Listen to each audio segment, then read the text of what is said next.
Hari Om to all. Namaste. Welcome to our Tattvabodha Vivekachudamani verses combined. Let's start with our opening prayers and the opening prayers for the two texts. Hari Om. Om Sahana Bhavatu Sahanau Bhunaktu Sahaviryankaravavahai Tejasvinavadhitamastu ma vidvishavahai. Om Shanti Shanti Shanti Gurur Brahma Gurur Vishnu Gurur Devo Maheshwaraha Guru Sakshat Param Brahma Tasmai Shri Gurave Namaha Dayakaram Dayakaram Dantam Dharma Pravartakam Pranamami Dayanandam Madacharya Paramparam Om Gam Ganapata Om Gam Ganapataye Namaha Om Gam Ganapataye Namaha Vasudevendra Yogindram Natva Jnanapradam Gurum Mumukshunam Hitarthaya Tattvabodho Bhidiyate Sarva Vedānta Siddhanta Gocharam Tamagocharam Govindam Paramanandam Satgurum Pranatosmyaham. So we were seeing the Manomaya Kosha, or the sheath of the mind. And here we are doing again this Viveka, Vichara, Panchakosha Vichara, which is inquiry into the 5 levels where we commit mistake, where the I commits mistake. So we had seen that the mind is a level where we commit the greatest of mistakes, because we take ourselves to be our thoughts. We take ourselves to be our desires. And we take ourselves to feel limited and small, lacking individual. So the whole, when we talk about freedom, freedom is always for this Manomaya Kosha. We had seen that last time. And now he's going to, in the verse we're going to see, he's going to talk about how this Manomaya Kosha, this mental sheath, is the cause for us entering into the life of samsara.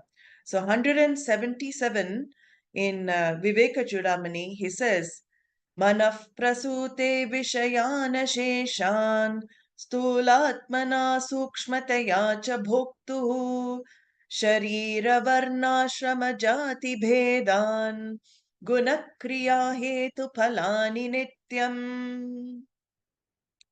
So why is the mind responsible for us entering into this samsara? We have to remember samsara. The meaning of samsara is a life of becoming. Samyak sarati iti samsaraha.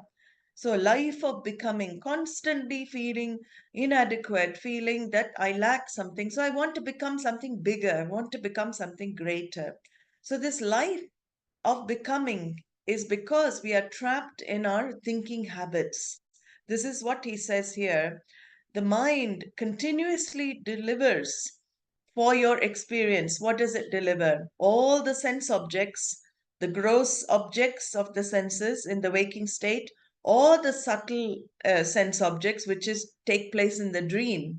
Because mind is also active in dream state. Dream state, you have a dream world. You create a dream world and then you experience subtle dream objects. But there in the dream also you go through similar experiences as in the waking state. Sometimes dreams can be so vivid, it seems that, it is like you're actually living through all the experiences, not until you wake up, maybe in a sweat, after having a nightmare or some bad dreams. You wake up in a sweat, and what happens? For a little little while, it just feels like, the breath is fast, the breathing is fast, and all, you have palpitations, all of this. Then suddenly the knowledge comes. What is it? The knowledge to calm you down. That is, I'm awake now. It was only a dream. Whatever suffering you went through in the dream state, whatever objects were experienced, whether objects of fear, objects that create anxiety in you, whatever objects you saw, suddenly they are seen as mithya. That is what is called mithya. And they are falsified. In the same way, this waking state, our Shastra says, is the same, exactly the same as waking up from a dream. When you wake up in the waking state, that is what we call self knowledge. Waking up to all the things that were disturbing you, all the problems that were affecting you. When one wakes up, Jivan Mukti, it is called Jivan Muktaha, while alive, one sees the truth of the self. Then what happens? Then the dream of this world, the dream of the waking state can no longer bother you, can no longer affect you. Then you can enjoy. It is a creation of your own projections as well. So, anyway, he says here the mind brings in the sense objects, it makes you experience, and you cannot, no human being can avoid this experience. While living, you have to go through the experience, and it makes you go through pleasure and pain. So we know that in dream also pleasure and pain. It also makes distinctions, based upon what? Your body, everybody else's body, your caste, it says jati. So, caste meaning what kind of status you have. We can adapt it to modern times. What status you have, rich, poor, middle class, upper middle class, all of this. It makes distinctions like this. It makes distinctions on the color of the person. It makes distinctions based on qualities, so many different distinctions it makes. The qualities that people have, the actions of others, it makes distinctions. The motives for the actions as well are distinct, and the results of action also are distinct. So the mind makes all the world appear as different and distinct. And this is where, Vedanta comes and says, you are not different and distinct. In fact, we are all one on the intrinsic level. Differences and distinctions and varieties are only on the perceptual level. But the mind fools it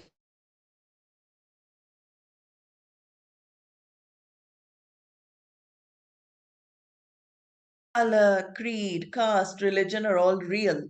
So, this is where he says here the world cannot affect you unless you let it inside. You are the one who divides the world up mentally. And why do you divide the world up mentally? First of all, let's see how we divide the world up mentally. So, first, he says in this verse, all these distinctions are made, but how do these distinctions affect me? So, I divide the world into three things actually. You can broadly classify the whole Jagat into three things that please you, okay? Things that please you, including people as well.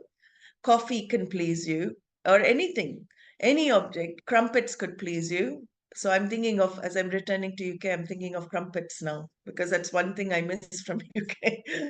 So, that coffee can please you, crumpets can please you, but there's another thing in the world that doesn't please you. There are things that do not please you. There are umpteen on that list. So now we have objects of the world that please us, but we also have objects of the world that displease us. This is what we call raga and dvesha. Raga is because the object pleases me. It when it matches my like, I call it pleasing object or pleasing person. When it matches my dislike, I call it displeasing person, displeasing object. But there is a third type of object I'm faced with in the world, and that is called objects that I'm indifferent to. There are many objects I don't even bother about because they don't invoke my raga or dvesha. So if you look for each of us, our world of experience is split into three: what I like, what I dislike, and what I'm indifferent to. And the whole life task is what? To retain the pleased mind continuously. Now you can see what is happening in the world. You try and retain the mind by being with objects that please you all the time. You want to be with people that please you, objects that please you. And on the opposite way, you want to be away from objects that displease you, objects that invoke the displeased you.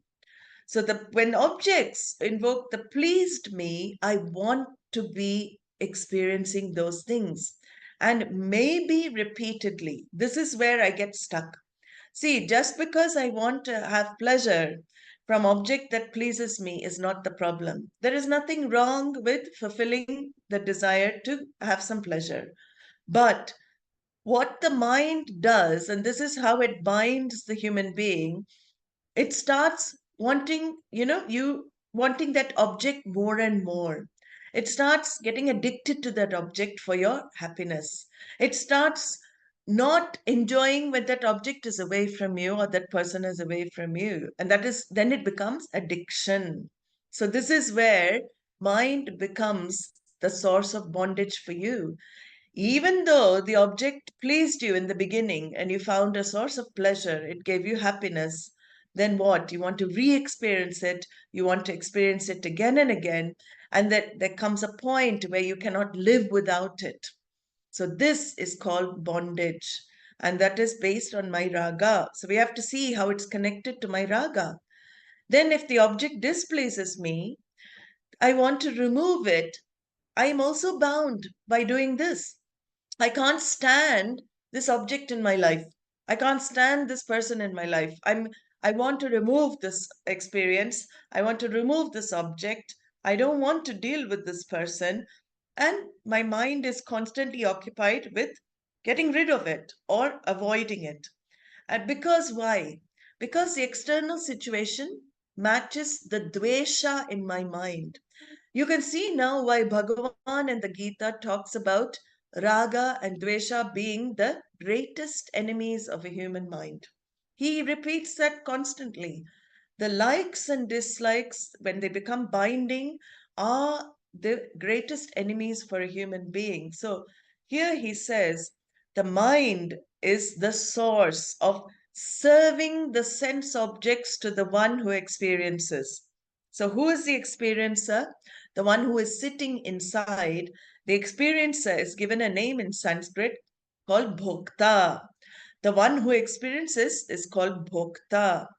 So I now am in a relationship with the world to please the bhokta. This bhokta wants to be pleased constantly. So I'm now in a relationship with the world. It is not a codependent relationship because world actually doesn't need me for anything. I think it needs me, but in fact it doesn't need me. It is a dependent relationship because I am the one dependent on external sources to give me pleasure, give me joy. So now I'm in an unhealthy relationship with the world. You then the mind always is saying, give me more, like a beggar begging for happiness from external sources. You beg happiness from objects, beg happiness from people, because you love to be happy. Your commitment is not to that object. Look at this, be very clear. Your commitment is not to the person that you're craving for. Your commitment is to your own happiness. You love to be happy. So the mind keeps saying, please give me more, give me more, give me more. And this is what he's saying here. Manaḥ asaṅgacidrūpamamuṃ viṣayān prasūte. The mind alone creates this longing or aversion. Mind alone creates. The world has nothing to do with it. Objects are just the way they are. Poor things. Coffee doesn't do anything to please you. Coffee is just there sitting on the shelf. But in one person, oh, I don't like that coffee. The other person, oh, I love that coffee. And more, interestingly, we say civilized societies, the more and more cultured and refined people get.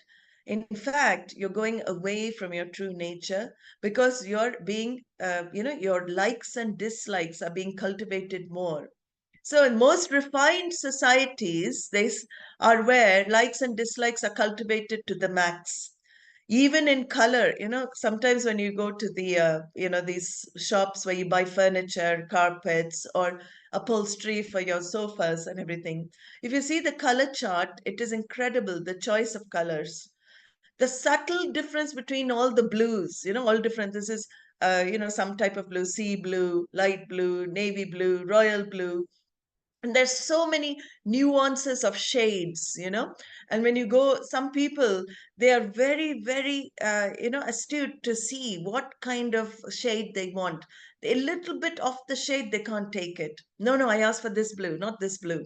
So your likes, when a society is so civilized in our view, and we all aim to be in this such a civilized society, all there's so many choices that become available for the person, and likes and dislikes also start increasing, and you become more and more addicted to things happening your way, or wanting the things the way you want. So when things are not the way you want, you react to that. So you see, in again, I'm talking about, they say first world, they call it. First world places where everything seems so controlled and measured. Trains always arrive in time. Everything matches your like. If the train timetable says 1:50 departure, the train driver will actually wait until, even though everybody's on the train, doors are closed, 1:50 dot dot, he will he will start the train and it'll go. I've seen, so it is, everything is, controlled. Everything is predictable. Then people are very comfortable, because your likes match what is happening externally. But suppose you come to a place, India is the greatest teacher for managing your likes and dislikes. You come to India and you have a lot of other things to contend with. Titiksha, it trains you. You cannot get everything you like done when you want it, how you want it, immediately when you want it. You cannot. It just doesn't work. And yet people here are patient. People wait for things because they're trained that way. They're not trained to immediately fulfill their raga or immediately avoid their dvesha. They have to go through some process. So there are societies where you are forced to manage your raga dvesha. So here he says very clearly, manaḥ viṣayān prasūte, mind alone creates all the viṣayas, and it creates sthūlātmanā during the waking state, and also sūkṣmatayā in the subtle form in the dream state. So in the waking state, what we experience is not created by us. The objects, situations, and people are already there. We call this in Sanskrit Ishvara Shrishti. It is what Ishvara is manifesting for us to deal with. But in the dream state, the world that I create is from the own mind stuff. Whatever I've experienced in the waking state comes up in the dream state, and it may come up in all different types of forms. So my waking state and dream state are both worlds I have to experience. He says here, subtle and gross, but one is created, Ishvara created, one is Jiva Shrishti, it is created by myself. But the wise person, what is the difference? He enjoys the objects of the dream. He also enjoys the objects of the waking. But the key thing with the wise person is that the objects and the situations and people don't define his happiness. They don't define his state of mind. It is only the otherwise that are moved by whatever happens externally. So here, Adi Shankaracharya is very clearly giving us an idea of how our mind interacts with the world and the relationship of our mind to the world, whereas a wise person will have a different relationship.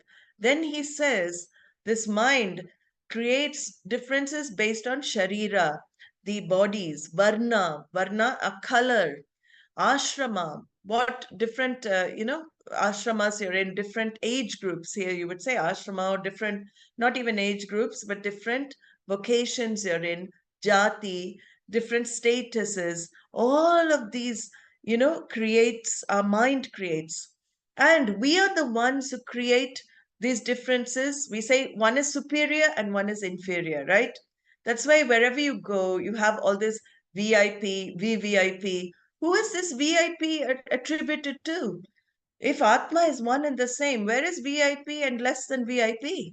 VIP is our own mentally created division according to who we give importance to name, power, money, all of that. And we say VVIP. So this is our differences. We make other human beings superior to us, either through position, even looks, beauty queens. We make, even if you look at beauty queens, they're never satisfied anyway. Swami Dayananda used to say, after even winning Miss Universe, after being crowned the most gorgeous woman in this whole universe, still that person has the smallness because they can't bear it. Next year, what will happen? I may not win next year. Somebody else becomes Miss Universe within a year. You are out of that position. So it is this feeling of differences that are created, and this actually takes us away from our true selves of oneness. See, we make the differences, and society, all the standout qualities that society values. Society values, all societies place value depending on which society, but generally there's a worldwide value. Then there are individual cultural values. In tribes, some African tribes, if I saw that there was a documentary, and they have this, the beauty is determined on how much your mouth stretches. They have this jewel or some kind of ornament, and you stretch from young, their mouth, their lips are stretched down, and the bigger the disc stretching, that is the more beautiful woman. So that woman is more. So see, that is also division based on their culture, on their tradition. But what Shankaracharya is saying here is that people, any human being, will create differences based on things.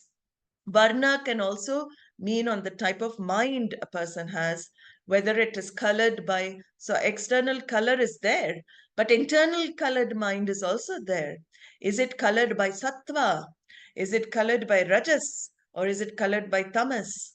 So guṇakriyāhetuphalāni.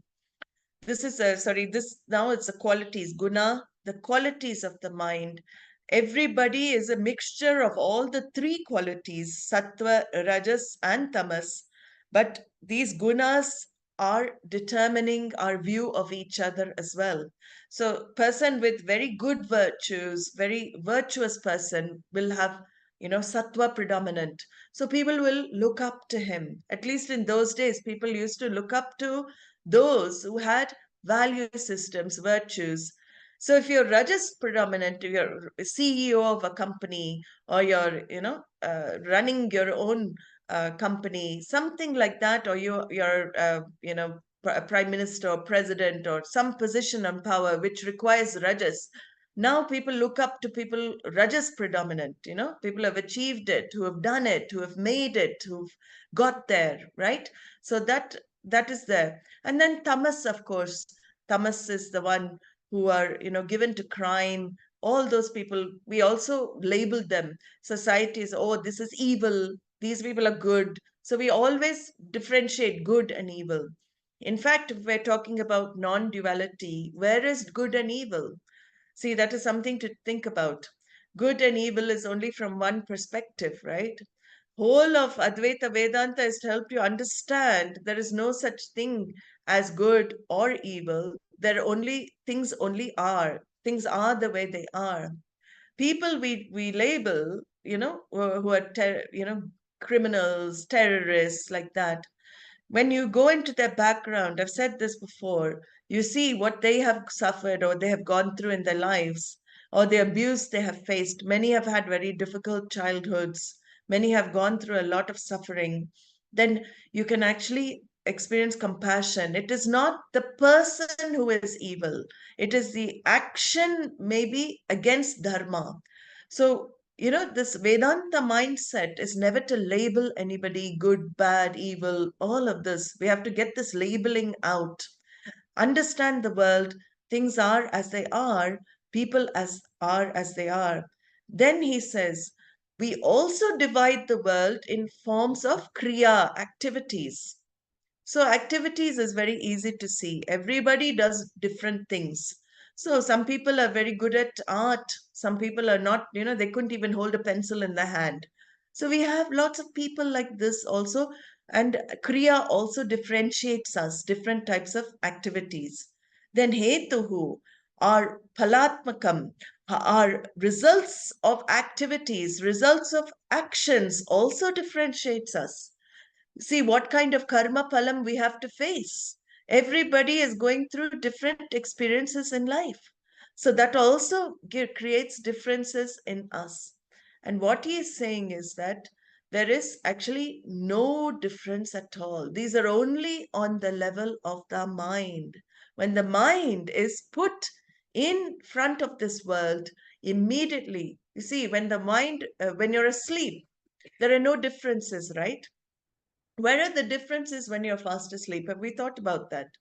We don't know anything. We are totally resolved. The I is resolved.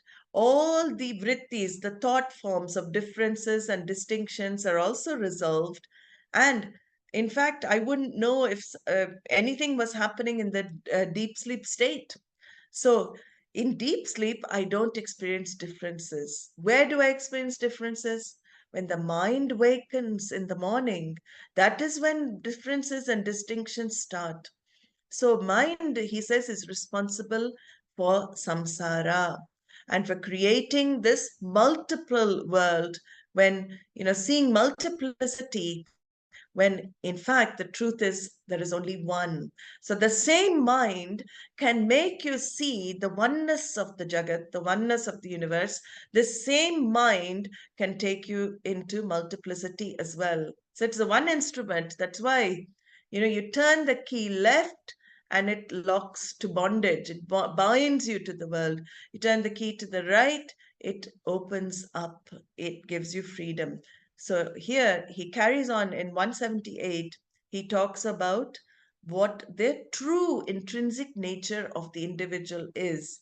He says, asaṅgacidrūpamamuṃ vimohya dehendriyaprāṇaguṇairnibaddhya ahammameti bhramayatyajasraṃ manaḥ svakṛtyeṣu phalopabhuktiṣu. So here he's talking about how the human being is bound by the body, mind, and senses. And these, the pranamaya kosha, annamaya kosha, how this creates bondage. And what is the individual in reality? The individual in reality is asangaha, unattached, uninvolved, sakshi, simply a witness. Like space. Can space be touched by any objects in the space? Can space be affected by anything happening in space? No. So that is the nature of every individual, unattached, uninvolved, consciousness, awareness, Adi Shankara says, is the essence of all individuals. But what covers this fact from us? He says, manaḥ, mind is the subject here. This mind covers the fact due to ignorance. It covers the fact of you being this pure, limitless consciousness. And how does it cover? It binds you to your body, your sense organs, and the pranas. So this mind makes you identify with a particular physical body, with the sense organs and the physiological functions. Once you are bound in the body, mind, senses, what happens? he says, the individual wanders endlessly in the varieties of experiences of results which have been gathered by the same mind. And how does this mind wander? How does this individual wander? The individual wanders endlessly in these experiences of the world with the idea of I and mine. He says, ahamkara, mamakara. The mind does not allow you to be your true self. It doesn't allow you to enjoy the nature of yourself, which is uninvolved and absolute peace, because it constantly drags it, the thoughts absorb you constantly. And because ignorance is there, it deludes you into thinking you are the body, mind, senses. And once you identify with body, mind, senses, what is the consequence? Then all the problems of the physical body become my problems. See, all the problems, Swamiji Dayananda used to say, everything is thrust upon that I thought. Everything is lumped upon I thought. So if the body is ill, if the body is sick, then what do you say? I am sick. You take on the limitations of the body, the I takes on. In fact, the I is free from all the limitations because body is an object of my knowledge. It is like seeing a donkey, seeing a donkey sitting. Donkey is braying loudly. And you're saying, oh, and you're thinking, oh my God, my throat is so hoarse, I'm not braying well. So you are lumping the attributes of the donkey onto yourself.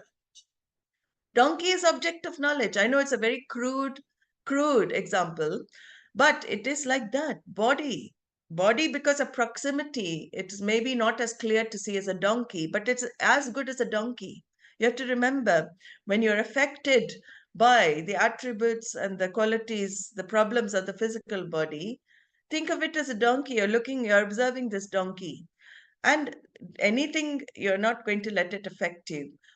But it is affecting because pain is sensed, Sūkṣma sharīra is there. So it is not so easy to overcome the body consciousness. But this is how we have to do it, through vichara. Vichara, inquiry, is the key. So ignorantly, this mind is what deludes you, thinking, making you think the body problems are your problems.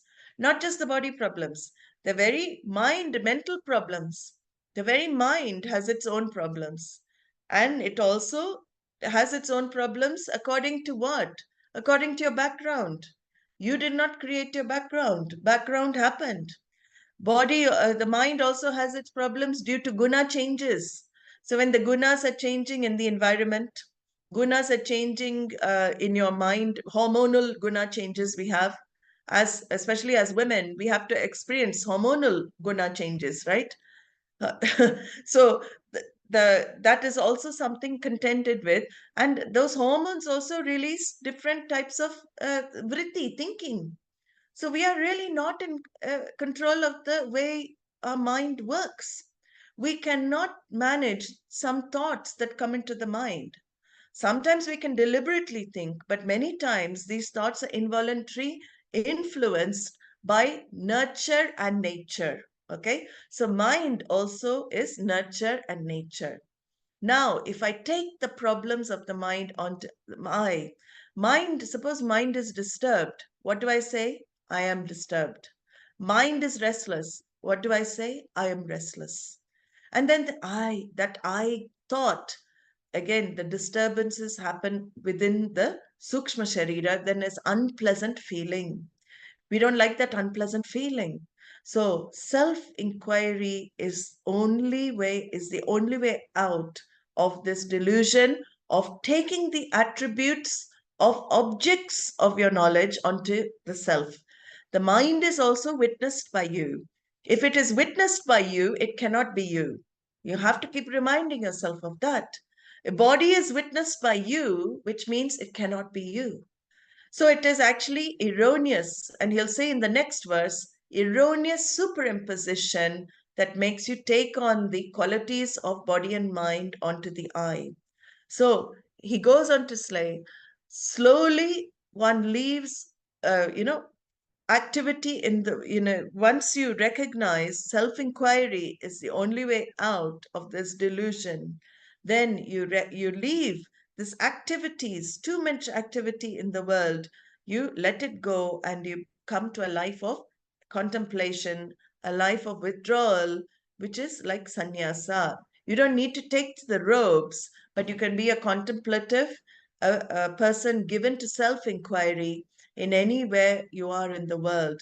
So he says here, manaḥ vimohya, the mind confuses, deludes the individual who is asaṅgacidrūpam, who is really speaking the most tranquil being in this whole universe, who is the absolute peace, whose form is of absolute peace, whose form is totally uninvolved with anything like space.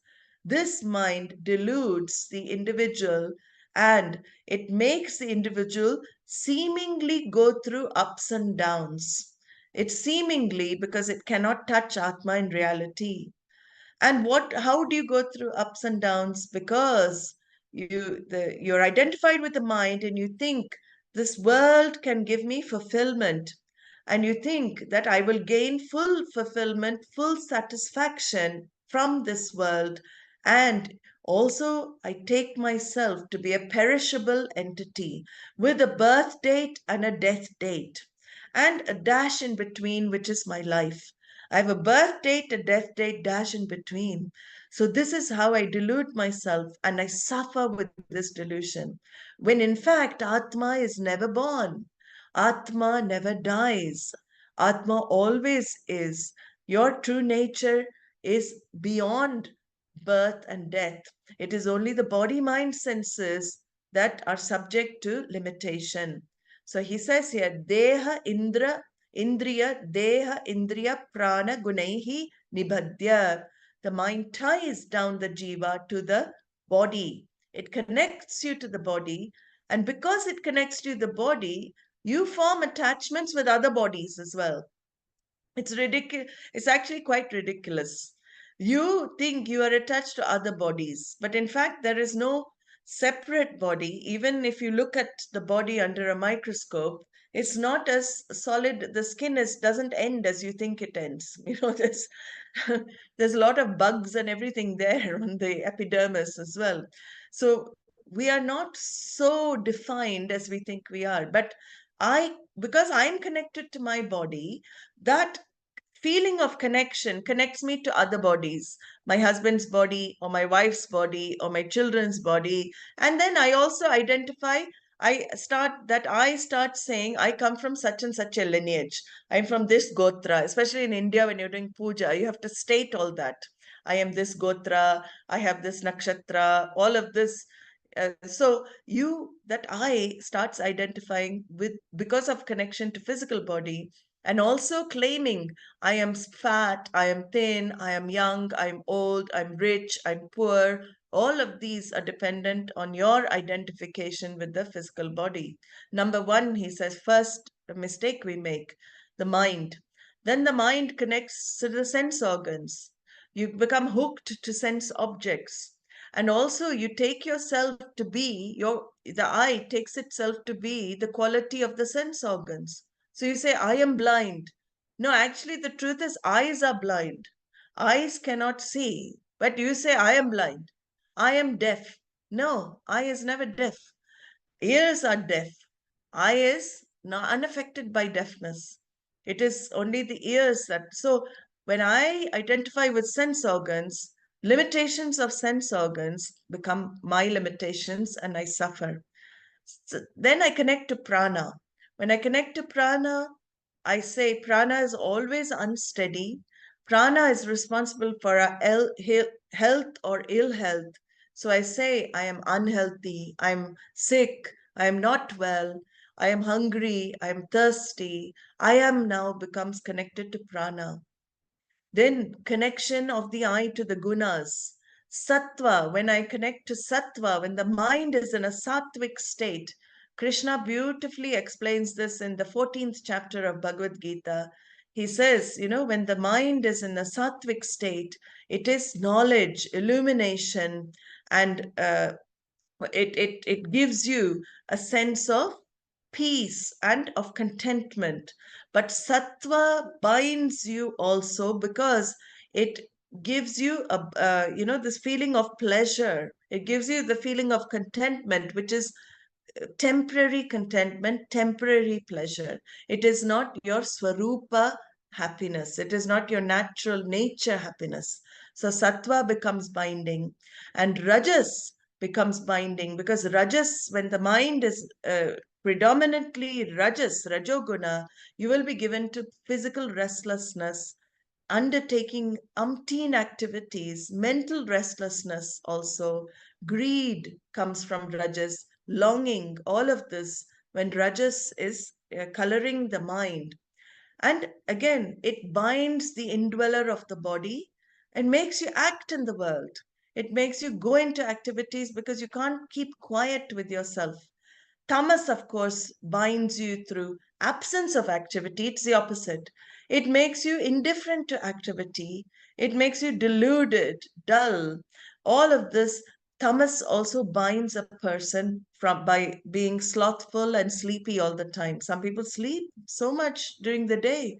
Not even so. Rajas is needed in the right direction sometimes. Tamas is actually, from tamas, we should move to rajas. And karma yoga lifestyle helps us to move to sattva. Ultimately, we have to move the mind to sattva in order to transcend sattva. That is the key. You gain a sattvic mind, which is peaceful and content. You put such a mind to shravanam, mananam, nididhyasanam, and this knowledge works wonders on such a sattvic mind. That is why we say practices that help make your sattva predominant are very important in life. And he says, once this identification mind has done this, aham mama iti ajasraṃ bhramayati. This mind makes the individual run about aimlessly with reference to svakṛtyeṣu, all the respective activities. So aham mama iti ajasraṃ bhramayati means that I and mine will be your lot in life. All your respective activities in life will be dependent on this I and mine. So mine, my wife, my children, my husband, my children, all of this, my house.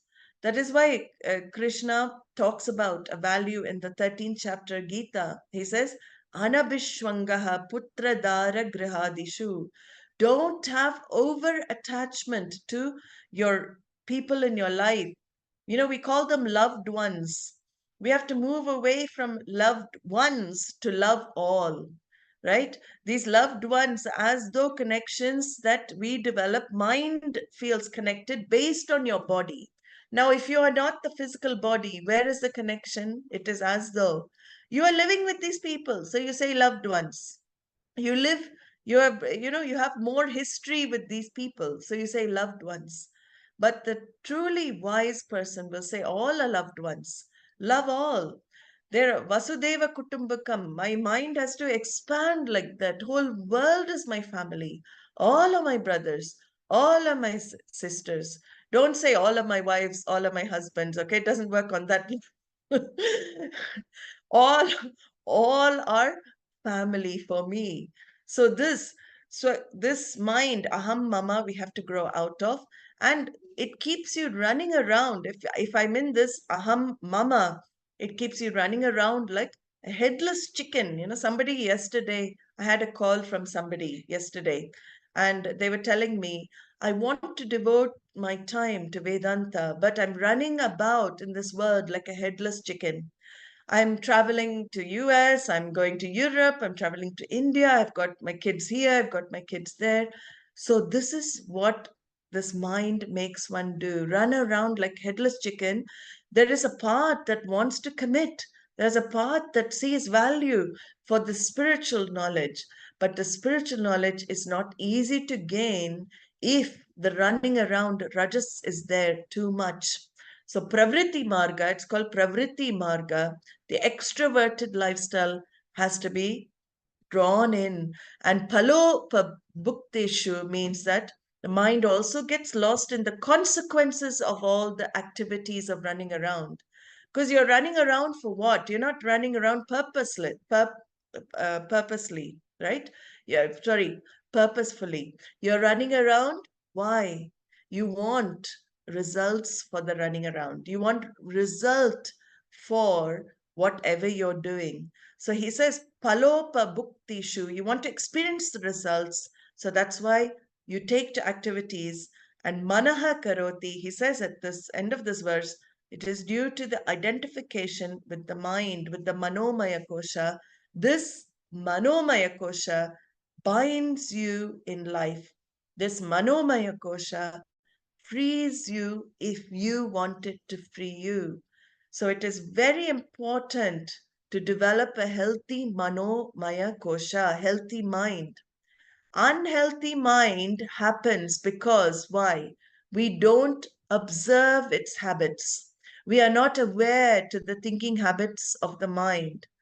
This is number one reason why it is unhealthy mind. Second reason it's unhealthy is that even if we see the habits, we don't make attempts to change ourselves.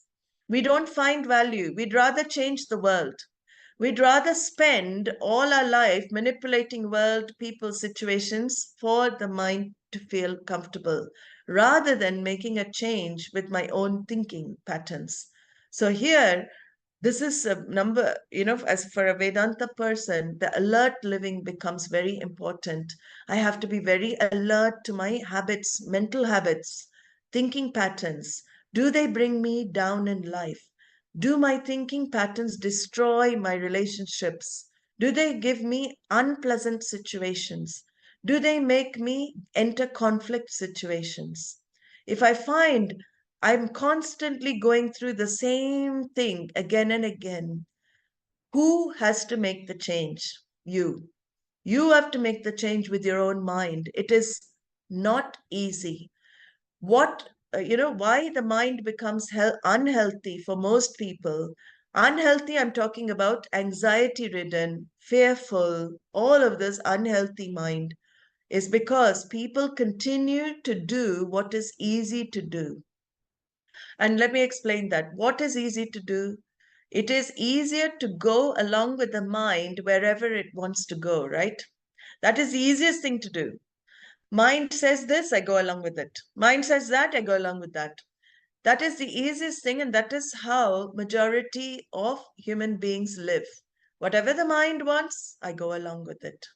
But here, Vedanta is asking you to swim against the current of your thinking. Swim against your raga, dvesha. You have to redirect your mind in the direction you want it to go, not where it wants to go. This is what the knowledge is all about. And this is where we turn our mind from unhealthy mind to healthy mind. So this is important. Next verse, I think next few verses, we will finish with the Manomaya Kosha. But as I said, there has been a lot in Vivekacūḍāmaṇiḥ about this mental sheath. It's very important to understand.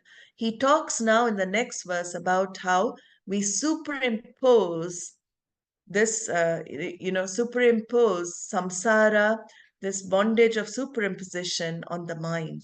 So, and why do we do that? What is the reason for it? He will talk about it in the next few verses. So, wish you all a very, very, very peaceful week, a sattva predominant week ahead.